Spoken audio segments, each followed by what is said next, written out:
عمرے کی نیت سے احرام باندھا، بیماری کی وجہ سے بغیر عمرہ کے احرام کھول دیا، تو اب جب صحت ہو جائے عمرہ بھی کرو اور دم بھی ادا کرو۔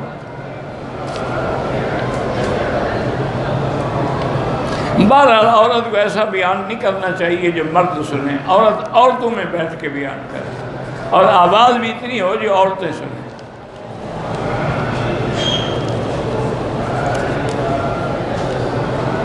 میرے گھر میں بیوی اور بچے ہیں، شیطانی حرکتیں ہوتی ہیں، تو سورت بقرہ سارے گھر میں پڑھو اور پانی ڈالو۔ سید رشید احمد صاحب گنگوہی کے بارے میں اہل بدعت بری باتیں کرتے ہیں، اللہ ہدایت دے، ان کے درجات بلند ہوتے ہیں، ان کو تو کوئی نقصان نہیں ہوتا۔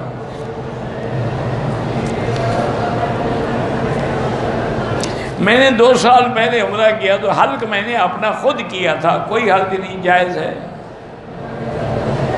حلق کرنے سے پہلے احرام کی چادر اتار دی، پھر کتنی دیر کے بعد کرائے؟ اگر جلدی حلق کرا لیا ہے تو دم نہیں ہے، لیکن اگر کپڑے پہن کے 4-5 گھنٹے گزر گئے تو پھر دم ہے۔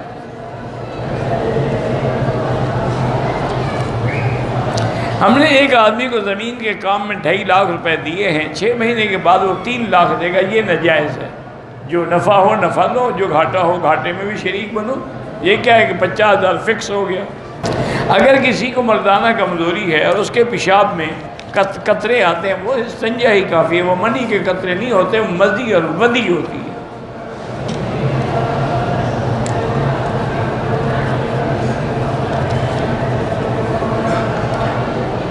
مجھے تو نہیں پتا بی بی عائشہ نے معراج والی رات کوئی بات پوچھی، مجھے نہیں پتا۔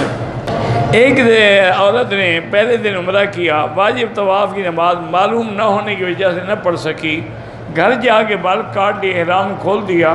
بہرحال اب پڑھ لے، نہیں پڑھی تو کوئی حرج نہیں، اب پڑھ لے۔ اگر طائف جانے کے بعد بغیر احرام کے آئیں گے تو دم پڑ جائے گی، چونکہ طائف میقات ہے۔ اگر آ گئے ہیں تو دوبارہ طائف چلے جائیں اور نیت کر کے عمرہ کر لیں، میقات کو عمرہ بھی ہو جائے گا اور دم سے بھی بچ جاؤ گے۔ واللہ اعلم۔